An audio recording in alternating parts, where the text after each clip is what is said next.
As the Aam Aadmi Party alleged today that Arvind Kejriwal's health is deteriorating, something that the Tihar jail denied, the court has reserved its judgment. I'm Barkha Dutt, you're with the Mojo Story. On the program today, we'll be looking at the legal and the political options of Arvind Kejriwal. A vociferously argued case in the High Court today by both sides did not reach a conclusion. The court has reserved its judgment. The law officer for the government argued that there was a money trail, there were WhatsApp chats, there was evidence of Hawala operators. The counsel for Arvind Kejriwal, senior advocate and Congress leader Abhishek Singhvi, argued that the singular aim was to disintegrate the Aam Aadmi Party. The opposition has come together, launching a major rally in the national capital over the weekend in protest of Arvind Kejriwal's arrest. In fact, Rahul Gandhi likened what is happening to a fixed match in the IPL season, saying two players, Hemant Soren and Arvind Kejriwal, had been benched unfairly, according to him. But what happens next? Is Arvind Kejriwal's political brand being diminished or helped by this arrest? And remember, this arrest comes against the backdrop of a raging debate around electoral bonds. And it also comes at a time when 600 lawyers have written an open letter to the Chief Justice alleging that vested interests are trying to bully the judiciary. Opponents of these lawyers are arguing that this letter is nothing but an attempt to do exactly what it claims it's opposing. To talk about all of these issues, we're joined now on the program by the man who has been tasked with getting or securing Arvind Kejriwal's release from jail, senior leader of the Congress party, one of India's best-known lawyers, Abhishek Singhvi. Dr. Singhvi, thank you for your time. Let me ask you very plainly, are you hopeful of Arvind Kejriwal getting bail? Perhaps if I'd asked you this question last week, you would have been a little more pessimistic. But in the last 24 hours, we've seen the Supreme Court effectively giving bail to a comrade of Arvind Kejriwal's in the very same Delhi liquor policy scam case, as it's now called. Are you somewhat more hopeful? I think generalizations are dangerous. Having spent a lifetime in law, I am always optimistic, hopeful, but never presumptuous. You put in a best for a case. These are matters where judges have to be persuaded by a host of factors, legal, factual, contextual, and you only hope that the cumulative impact of the arguments has a proper outcome. But of course, I am very hopeful, and of course, there are courts above the courts where you are. So there is still the Supreme Court if anything goes wrong. But we have made very strong, comprehensive points, which I think merit consideration in a positive sense. Okay, let's talk about one of the allegations that you made in court today. You said that the singular aim is to quote unquote disintegrate the Aam Aadmi Party. Why do you believe that the Aam Aadmi Party is in danger of disintegration? Aren't you effectively conceding that with Mr. Kejriwal in jail, with Manish Sisodia in jail, and without another chief minister being chosen, the party is then open to poaching by other parties? What do you mean by the fear or the aim of disintegration? So first and foremost, Barkha, if we take out one sentence out of the arguments, it sounds non-contextual. The argument was made in the context of a much larger and a more important fundamental argument. The argument in law, both today and a few days earlier, and in many other cases ranging from Kavita to Sanjay Singh to others, which I have the privilege of arguing, is this. There has to be demonstrated a necessity to arrest, a need for arrest, a imminence of arrest. The fact that you, Barkha Dutt, have the power to arrest is not equal to your obligation to arrest or your need to arrest or your necessity to arrest. In that context, I pointed out, in the case of Arvind Kejriwal, which you're asking, just take a few dates. It's not an isolated sentence. You have FIRs or ECIRs, which are known as the trigger point for a CBI and a ED of 2022 of August. You have summons to Kejriwal on the ED case of October last year. The question arises in a period which is the hot spot after announcement of elections in 2024. Where can there be a need and necessity to arrest today, after 1 year in one level and at least 6 months in the other level? Therefore, I said that the object must necessarily be oblique. The first of these oblique motives I itemized was not what you said. It was that the idea is to disable him from campaigning, taking part in the electoral process. This is also part of a larger argument that disabling a person from taking part in the electoral process has a legal consequence. We're not talking politics now. A legal consequence of making a non-level, uneven, skewed playing field or a non-playing field, which hits free and fair elections, which hits democracy itself, and therefore hits basic structure. They are part of the legal argument. The second only object can be that once you disable him, you also try and disable his party. Disintegrate the party means not in the sense which I'm not talking of defection and non-defection. I'm talking of rendering a political party in a hotspot of national elections, which is the heart of democracy, non-operational or weakened. This is to be seen also in a larger context. This is one party where almost everyone who matters, barring a line of leadership which is still there, and that leadership has expressed its views clearly, that some of them are called, in fact, for questioning as we speak. Some of them are otherwise apprehensive of arrest. Some of them are, not available because they are not in good health, and yet they are being summoned. So here is a party where virtually from top downwards, the first 10, first 15 are being attacked.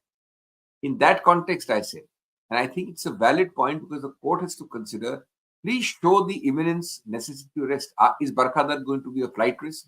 Is she going to be able to interfere with witnesses? Is she going to be able to do anything which is non-cooperation after 1.5 years of 2022 August, and then 6 months of summoning?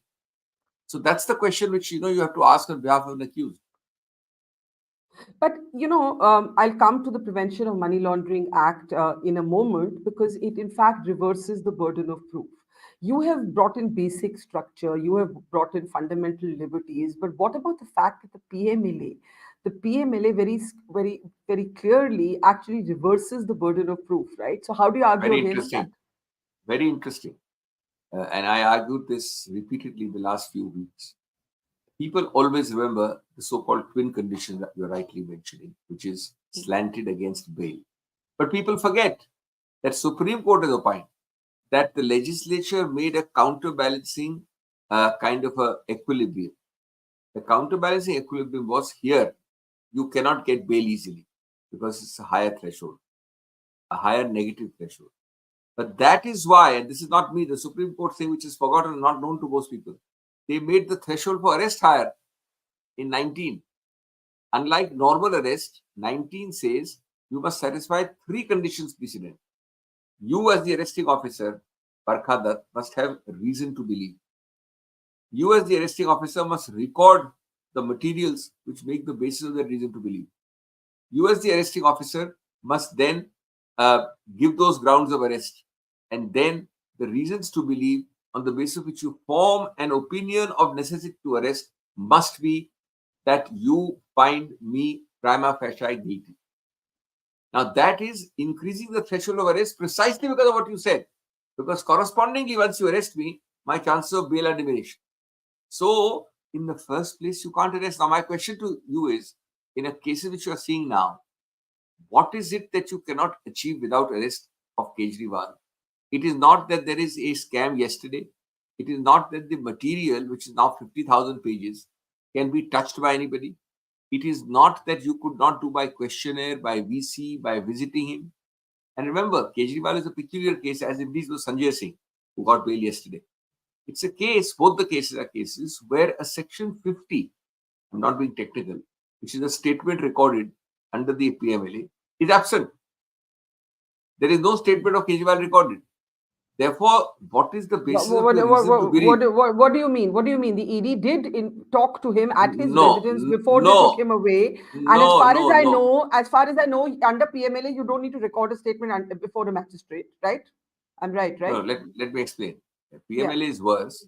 The statement you record before the executive ED is called a Section 50 statement. It is admissible straight away. Unlike the normal arrest under 161, which is not admissible, and you have to go to a magistrate to record under 164. But what happens now? You did send summons. Kejriwal replied to each summons saying, I am not coming. You don't need to arrest me. You ask me any question. Now, you don't have to rely on his not coming. Ultimately, you did go to his house, didn't you?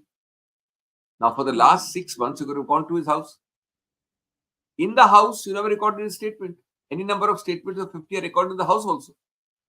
That gives you a basis to form a reason to believe.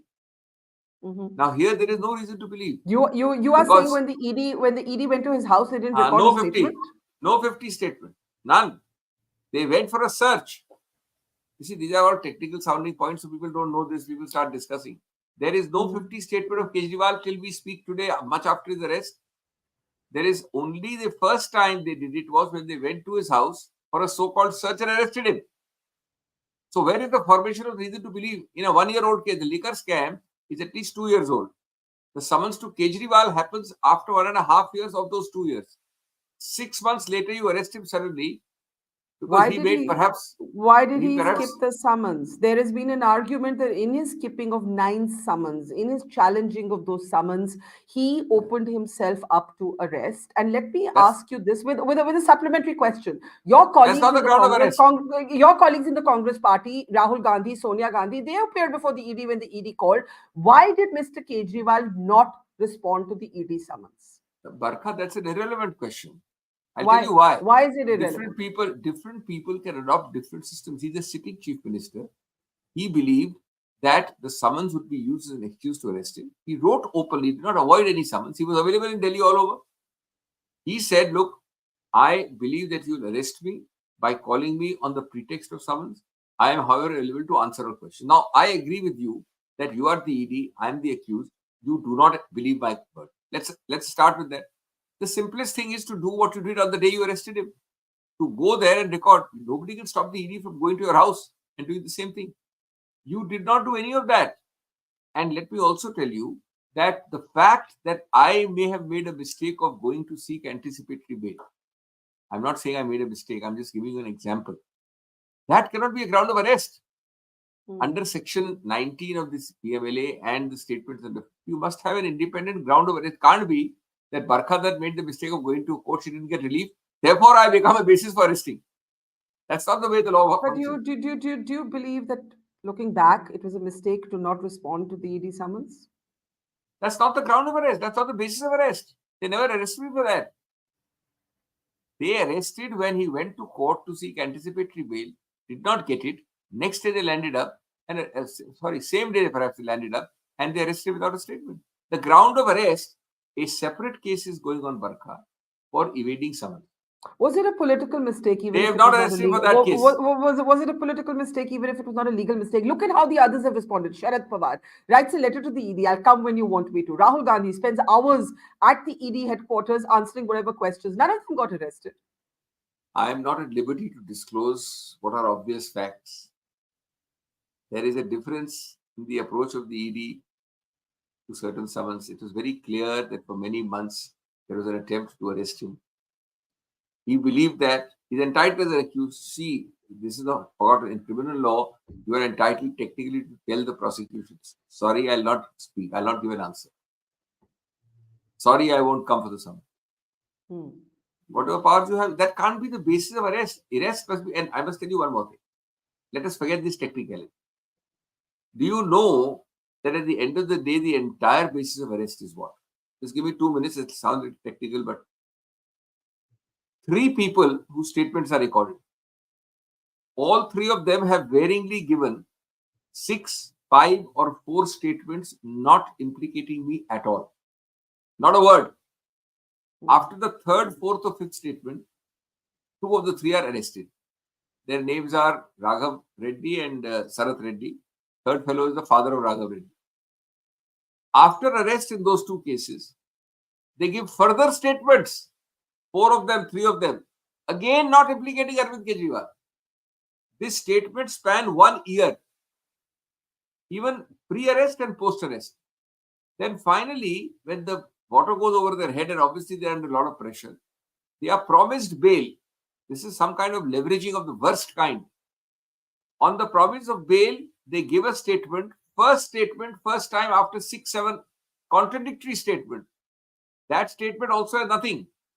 It has a sentence saying, A told B to carry money to C. Nobody says it delivered to Kejriwal, nothing. On that, they get bail on back pain, by the way. In one case, the man says, I've got back pain. The ASG gets him and says, okay, give him bail. Then they get pardoned on 1 out of 10 statements, 6 statements, 8 statements. Is this? And then one of them, the father of this Raghav, joins the BJP, is fighting the election. The other fellow, Sarath Reddy, gives electoral bonds to the ruling party. Now, not only to the ruling party, but 50 crores in a single day after he turns approver. Exactly. Yes. Now, the point is, see, are we eating grass here, or are we talking technicality, or are we living in the real world? Are we smelling the coffee? Is this fair prosecution? See, the old law and the current law is the same. If the prosecution finds anything exculpatory or in your favor, it is obliged to disclose it. If I find something incriminating about myself, I don't have to disclose it. Let's speak a little bit about the Sarath Reddy, because the AAP just one second more. Okay. A lot of these statements are in favor. A direct question is asked, did Arvind Kejriwal do this? They say no. This bunch of statements is by a ridiculous concept put by this ED in a category called not relied upon document. Not relied upon document means they don't go to the court and the accused doesn't see them till much later. They are now available. They rely on the last statement after 6-7 statements, including directly exculpatory or impliedly exculpatory statements. All are ignored. So why should your last statement be the correct statement, Barkha? Why could you not be lying in the last statement after you've been arrested and put to pressure, and after your father has joined the BJP, and after electoral bonds have been purchased? Why do your first 7 statements be ignored? Let's talk about, let's hang on. Let's talk for a second about Aurobindo Pharma. Now, you need to wear your lawyer hat along with your political hat. When I put this question about Aurobindo Pharma and the possible conflict of interest and the fact that Aurobindo Pharma has bought bonds to the tune of nearly 60 crores for the BJP, but also 15 crores for the BRS, 4.5 crores for the BJP before his arrest, and then the rest after his arrest and after he turns approver, point taken. But lawyers have said in response to this that you, as Kejriwal's lawyer, will have the right to cross-question Mr. Sarath Reddy, that the court will have to determine, how sound the account of the approver is, and an accused turning approver is a perfectly legal procedure, right? Of course it is. Of course, so why are you questioning this particular accused turned approver? How many cases have you had that the so-called approver gives 10 statements, 8 statements in your favor, and then gives one last statement? How many political cases have you had in the 70 years of Indian democracy, 75 years? Second, how many cases have you had that you have gone into jail, suffered, and then given the statement, and then got pardon, bail on a back pain? And do we not know the context of these cases? These are cases of sitting chief ministers. They are cases of known animus of the ruling party against the sitting chief minister. Now, you say that, okay, the court will, of course the court will decide. That's a trial. The process is the punishment. So I arrest you today on the basis of zero evidence. The evidence is the last statement. After arrest, I say, oh, of course, Barkha will be released if she's innocent. Who will give you back all those 6 years, Barkha, after you are declared innocent in an acquittal? This is a ridiculous approach. We know the reality. So these people who are teaching you the law are talking of theory. They're not talking of contextual practice. Talking about back pain, you said it in the context of the accused turned approver, but the AAP has made a lot of noise today, alleging that Mr. Kejriwal's health is deteriorating, that the Tihar jail authorities say it's all a lie. Can you speak to this? Because as his lawyer, you obviously are in touch with him. No. I am a senior counsel. I appear in court and argue matters. I have no idea of these individual nitty-gritties, and I'm not going to comment on. That's for his junior lawyers and people who are dealing with him. If it is so, they'll make an application. I don't know anything, so I'll not speak about facts that I don't know about. Okay, so let's come back to the case and to some of the decisions that you took along the way. For example, there's been a lot of discussion on why you went to the Supreme Court and then you withdrew from the Supreme Court because you said it was colliding or clashing with the remand application. Now, you went to the Supreme Court under Article 32. You argued that this was about a fundamental right, and then you suddenly withdrew. Why did you withdraw? You see, the problem is that a person can't stand up and start self-declaring and answering strategy questions. But it's very clear to those who know. It just happened by chance that the day Kejriwal was arrested, the day after that, as we moved the court, and court movement takes time, you to draft, you to file. Just by coincidence, that very morning, a matter of Kavita came to the Supreme Court. Just before us, it has no connection with our case in the direct sense, but just before us, the court hearing that matter said, go to the High Court. Go to the Sessions Court. Now we realize it is futile. I mean, if just before that, in a so-called liquor scam, this bench says this, and that day, the Honorable Chief Justice was sitting in a combination and he said it has to go to that bench, so you please go and make a request there. Before we could go there, the bench had risen. Please understand this. Before we could go to the second bench, it had risen after telling the Kavita case matter to go back, go down. So it was futile. We didn't want an adverse order for nothing. So we withdrew and we went down the grind. We argued it fully. We've argued it in the High Court. And now, depending on the outcome of the High Court, either me or the ED will be in the Supreme Court. So we have suffered for 2 weeks. But I personally, by the way, believe that the Supreme Court should not have an absolute bar. Article 32 is a different debate. 32, why was 32 made in the Constitution? Give me a minute because it's important. I'm not agreeing with the fact that every 32 matter should be sent back.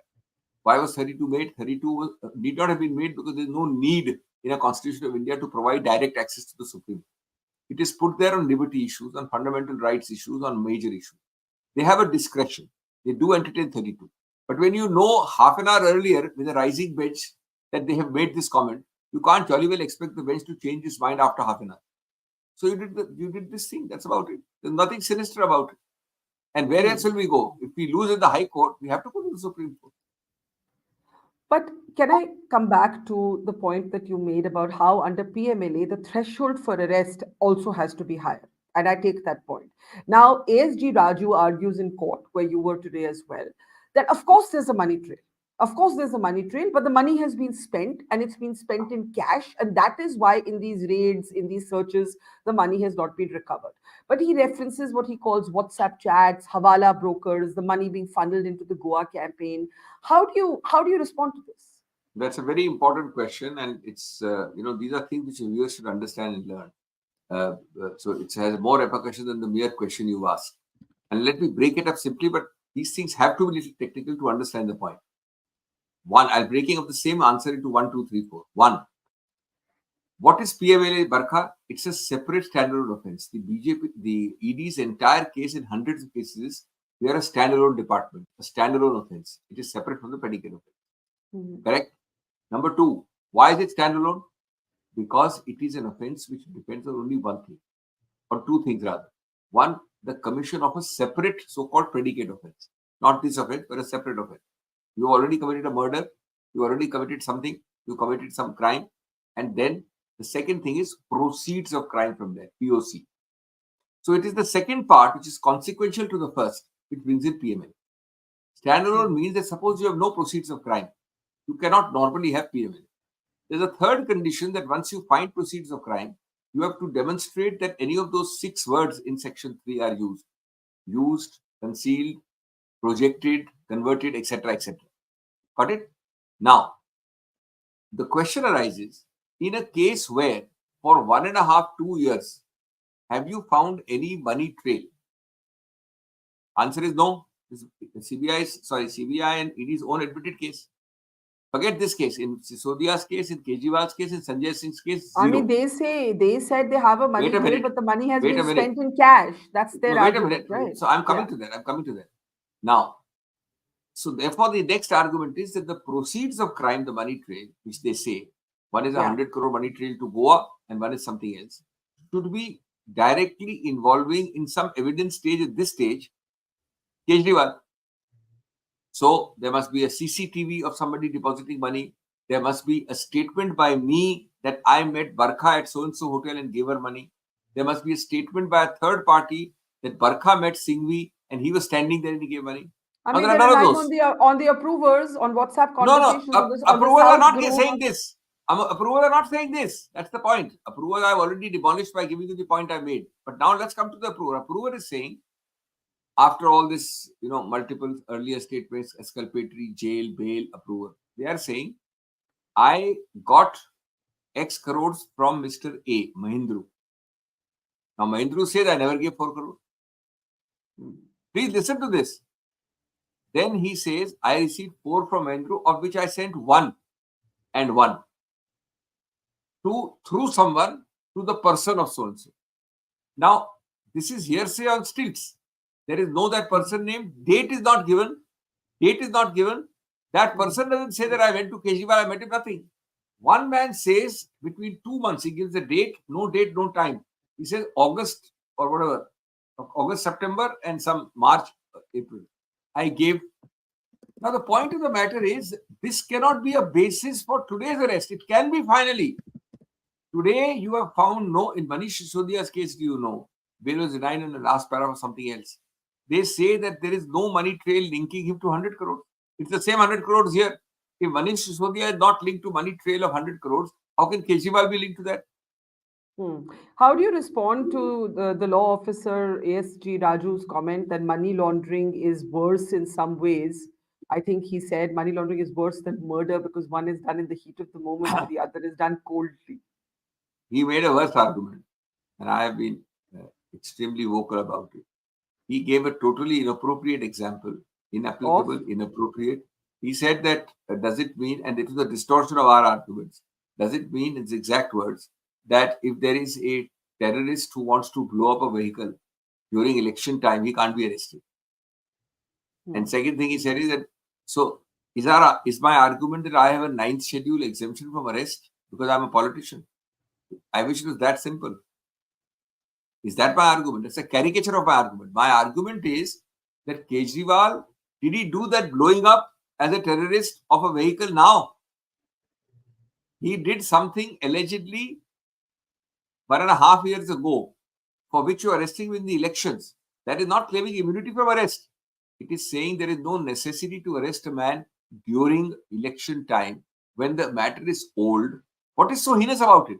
If he took this bribe, you got 50,000 pages of documents. Can you not find a single money trail to him? The money trail is of two kinds, very simple. Either I gave it to you, you are his secretary, and you gave it to him. Or I was standing there and I told you, nothing of the sort. I am now talking of the 3 statements on the content of the statement. Of course, the statements are useless. They're not worth the paper they're written on because they're coming after 10 exculpatory statements. But the point is, even statements as they stand, they don't say anything. They say, I received, the sender of the money says, no, I never gave. And I sent it on to here. No person, no date, how, where, when, nothing. So let's come to the uncharted territory that we're in, right? You said that, look, what's the need to respond 1.5 years later? You can give him bail, you can continue to investigate the case. So far, he's in jail, and the AAP is adamant that he's not going to resign. What is the legal? We don't have a legal precedent for this because we haven't been in this situation before. But technically, can he run the government from jail legally, according to you? Answer 1, there is the person who's arguing these points must show a prohibition. Answer is clearly there is no prohibition on continuing to be chief minister in jail. Answer 2, don't forget the context. The context is that here. I mean, questions. I'm sorry, but questions have been raised about how he'll take decisions, how he'll sign files. I'm coming to that. There is a legal issue asked first. There's a practical issue. The legal issue is no prohibition. The practical issue is, yes, that's a problem. But in the case of Kejriwal, he has never held a portfolio. Now, suppose Kejriwal in his mulakats conveys through his wife or his family or a minister who comes that my suggestion for good governance in Delhi is ABC. The minister takes his own decision, makes the decision. It works. So practically it is difficult, but not impossible. Thirdly, when it is put in the context that you want to disable him and his party and disintegrate his party, then why should he resign only to oblige you? I'm not saying he'll not resign. I'm not saying he will resign. I'm not saying that he should resign. I'm not saying that he will not resign. I am saying, who are you to tell him to resign? Because the oblique motive of his necessity to arrest at this time itself is now sought to be implemented by saying you resign also. That's a decision he's entitled to take. There's nothing in law which prevents it. But let's imagine a scenario. I'm sure you hope you'll win in the High Court, but if you don't and you have to go to the Supreme Court and you're not looking at a short-term thing, sort of situation, you say legally there's no prohibition on him being CM in jail, but practically there are problems. What will you argue then? Because the PIL so far has been dismissed. There was a PIL saying make him resign. The court threw that out, right? What would you then? No, I'm not facing any charge about continuing illegally to give advice to my ministers or continuing illegally as a CM. Who has said that it's illegal to be a CM in jail? If you arrest a CM on wrongful grounds, you cannot add that first my arrest is wrong. And now on my wrong arrest, you were the one who resigned, so I get both my objects. Why should he resign? When he finds it impossible that he can be CM for some reason, I don't see any reason, by the way, because fortunately or unfortunately from inception, Kejriwal has not held portfolio. He can give advice. He does not need to be actually doing anything. So there is a falsity. Pragmatically, if it becomes difficult, it's for him to decide who is it, which PIL can decide it for him, which ruling party, central government should decide it for him. And why should he listen to them? It's his internal call with his council of ministers. What is the best case scenario as his lawyer, as his counsel, that you're hoping for at this moment? I think the arrest is completely illegal, violative of 19, and I am confident it will win. It takes time. That's the process of the punishment principle in India. But I have no doubt that this arrest is illegal. He deserves to be and should be out. But of course, nobody is presumptuous. We argue the case as it is. Now, this arrest has become a kind of pivotal moment in opposition politics. And the Congress and the AAP have never been found fond of each other, but in this election, they have a seat sharing arrangement. But more interestingly, we saw the entire opposition mobilized to come together. It was an event you attended as well. I want to ask you to talk about Rahul Gandhi's comments that he made there, right? Rahul Gandhi spoke about this being a this being a match. I mean, he likened it to an IPL match, and he said it's like a match fixing in cricket. Two of our players, he meant Hemant Soren and Arvind Kejriwal, have been benched unfairly. Now, there's been a lot of furor over this comment. Why are you declaring this election as fixed? Why are you declaring it such when you yourself have full faith? You say in court, you believe the arrest is illegal, but you also believe you will get justice. Why is your leader calling this a fixed match? The election, I mean. Barkha, there is absolutely no contradiction. It is ridiculous for people to suggest that there is. I thought it was a rather nice turn of phrase. In politics, you don't just speak boring platitudes. You speak nice turns of phrases. Now, if we are saying that these two arrests, bang in the middle cusp of elections, are intended to disable two persons, two major parties, because when a leader goes, the party gets disabled. Then nothing wrong. It's absolutely correct. We say that for the reasons I've argued for the last half an hour before you, the arrest is illegal. Nothing wrong. I think I made out a strong prima facie case. Whether I get bail or not is not the point. I made out a case of some grounds. Now comes the question that if I say so, why should you say so, Mr. Singhvi? You have faith in courts.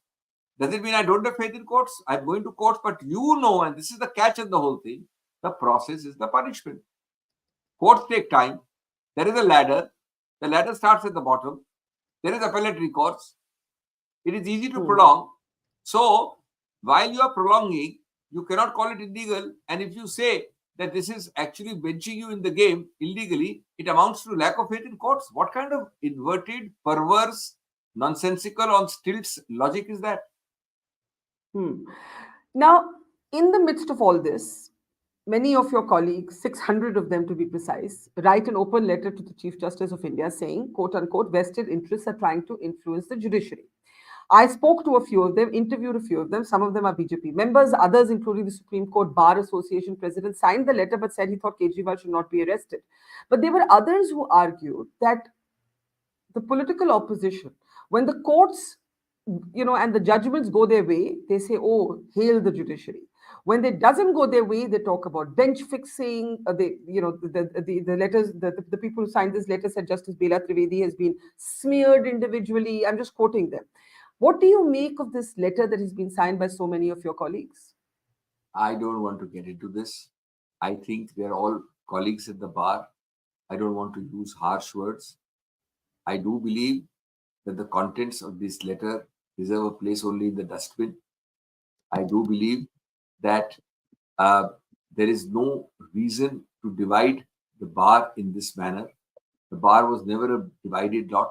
It was a much more united lot. Do you think that it's a good judiciary where you say the judiciary is always good or always bad? Which is the better comment, Barkha?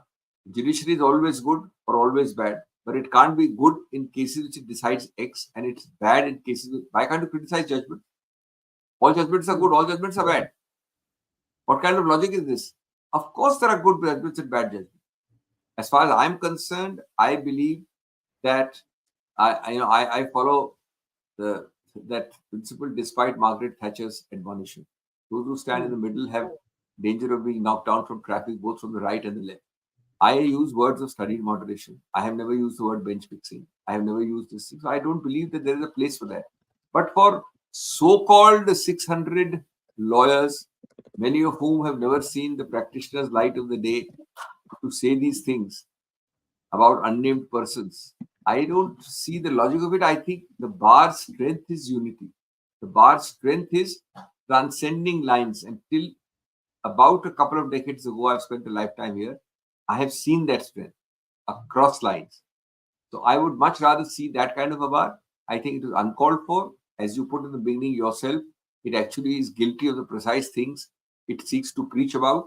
I mean, I said the And letter has been criticized by many for being that, right? I mean, look at this letter. Day after the letter or 2 days after the letter, the Prime Minister picks upon it.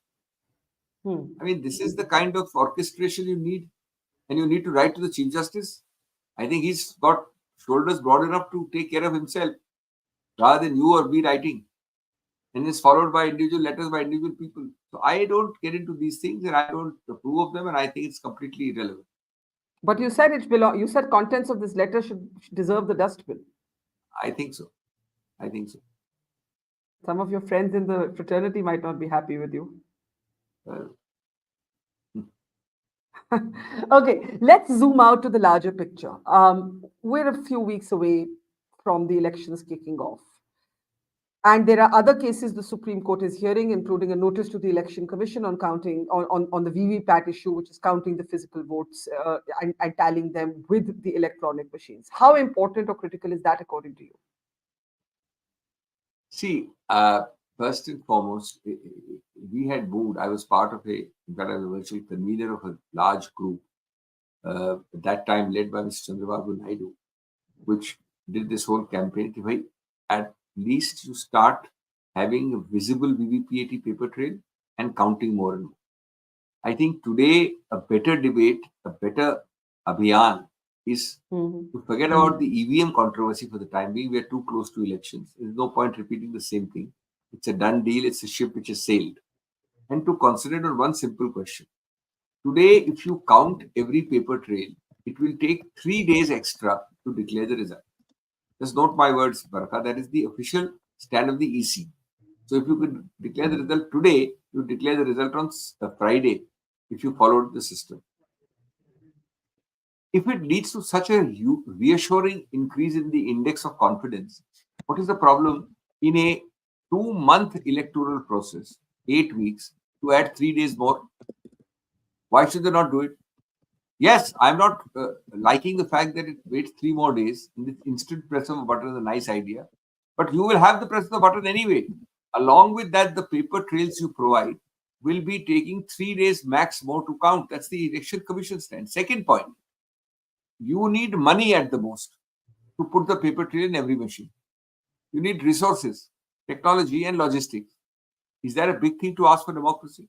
It is not insuperable. It is not impossible. But isn't there a contradiction? Isn't there a contradiction when you say the EVM issue is an issue ship that has sailed? Even former chief election commissioners like S.Y. Qureshi feel that the machines are actually completely hack-proof, and this is a kind of he doesn't agree with conspiracy theories around them. Then why do you want these paper votes to be counted? Have I argued about the conspiracy? Have I? That's why I said the ship just sailed. And I am saying something else. It is not a question of you agreeing, me disagreeing, Qureshi agreeing, you disagreeing. It is a question about generally increasing the confidence level if this is a widely felt perception, even though it's maybe a very small minority perception. Why should it? I mean, if it's only 3 extra days, and this is only an additional, you are not substituting EVM. In many cases, you may have complete agreement, you may not want to count. But if you have the option of counting, if you have the option of a paper trail, the more you resist it, the more question marks you raise. After all, don't forget, you are one out of maximum, all told, all kinds, all boxes, 6 to 10 countries. If you are that in a world of 200 countries, and if you add this reassurance, what's the problem? And this takes care of the debate. I say there's a conspiracy, you say the machine is bad, I say the machine is good, it takes care of all that. Finally, let's end with the larger picture as we move into elections. The political opposition has again and again spoken about the absence of a level playing field. Bonds, electoral bonds. The prime minister has actually said that those who are celebrating the end of the bonds will soon be repenting. Those who are dancing, he said, in fact, in his interview to Tanti TV. The fact is that on the moral principle of the electoral bonds, everybody has taken money except the communists. It's just that the corporates have tended to gravitate more towards the party they believe to be the winning horse. A Trinamool Congress has also received, for example, a sizable amount of funds. So is your own party at number 3 position. It's just that the BJP has received much more. Why have the electoral bonds been cited or are suddenly being cited to claim the absence of a level playing field? First thing is you should ask that question to the Supreme Court, and the Prime Minister should direct his criticism to the Supreme Court instead of camouflaging it as criticism of you or me. If you have the guts, speak up openly. Don't be prepared to strike, afraid to wound, by not saying it is the Supreme Court which found it unconstitutional. Now, when unconstitutional thing is so desirable, I wonder who is woefully wrong, Supreme Court or the Prime Minister. Second, electoral bonds are a rip-off because they are designed, I call them conceived in sin, designed with oblique motives, and executed with slants. So they are completely, from beginning, they are bad because the simple purpose of this was to do a double, what is known as a double image. You make a wall at the donor's end and you make a wall at the donee's end. Now, it is well known that you are a government which is a control-free government. You established that mind in the last 10 years. Imagine the kind of things you can do with electoral bond. A lot of it is coming out. The Indian Express just now today had an article. You read that? I did. 23 and 25. Does that sound good to you? Does that sound the only way you can fund elections? Then that is one example. You had other examples that the ratio is all the parties put together still fall well short of the BJP. And there's no accountability. If the Supreme Court had not come, there'd be no accountability because there's no way of knowing. It's a double blind. But it's not like you knew earlier. But it's not like you knew earlier when it was in cash. And that's the point the Prime Minister argued that now, thanks to the bonds, that you have some idea of who gave to whom. No, that's the other fault. That's a complete fallacy. Do you really think, and does the Prime Minister think that electoral bonds are a substitute for cash? Do you really think that? Does the Honorable Prime Minister think that 100 crores spent in an average Andhra or Telangana or Karnataka election or electoral parliamentary seat is paid by electoral bonds only? What you did was you created an additional so-called formal means of money without touching the informal cash. So this is a complete, the two are unconnectable. You already have a problem. But supporters of the bonds would argue we're now back to a cash-only political economy. There are so many ways of changing that. We should change that. Who's saying no? The way to reform a bad system is not to create a parallelly second bad system. That's the argument. Have you done anything to reform the cash system? Do 2 or 3 things. I'll tell you how to do it to the extent you can. But don't say that I will create a second system which is worse, because it is nothing but official, camouflaging of official wheeler dealing. Okay, we'll have to leave it there, Abhishek Singhvi. Before we go, your hopes or pessimism about the electoral results, some are describing this as a one-sided contest, a foregone conclusion. What would you say? Some of those words were there when Pramod Mahajan was filmed by the likes of you on the morning of 2004 on a gym, on a, what is that called, that running machine. Yes, treadmill. Remember that? Treadmill. Yes. So, the electorate has strange ways of meeting arrogance intersecting with infallibility. Ultimately, I think you have to be humble. You have to be believing in that wisdom of the electorate. It is true that the odds are slanted against us because of the kind of shenanigans going on for the last 10 years in a very, very micromanaged, control-freak sarkar. But let me tell you, never take elections or electorate for granted. There are lots and lots of things, and many of the things the BJP is doing shows that they are themselves fearful. They would not be doing many of the things they are doing if they were so confident as the one-sidedness which you project. I mean, you meaning the question you asked. Okay. Thank you. It's been a pleasure. We shall know in a few weeks. We won't have to wait too long. It's always a pleasure. One always learns so much about the law, especially from talking to you. Thank you, Abhishek Singhvi, and take care. Thank you. Thank you. Thank you. Mojo Story has always made a commitment to its viewers to go to where the story is. And as you can see here, we are at the epicenter of the Israel war on Gaza. We are right at the front line, about 1 mile from the Gaza Strip, as the Israeli military gets ready with its tanks and its gunners to begin its final frontal assault that will take troops into Gaza. As we said, we are not like other organizations. We believe in giving you all sides of the story objectively and as much as possible from the ground. And that's exactly what we're doing here, covering the biggest global story today from the epicenter of the war zone. So please, we need your support. Support us, become a Mojo member, subscribe to us, spread the word, and thank you for your support.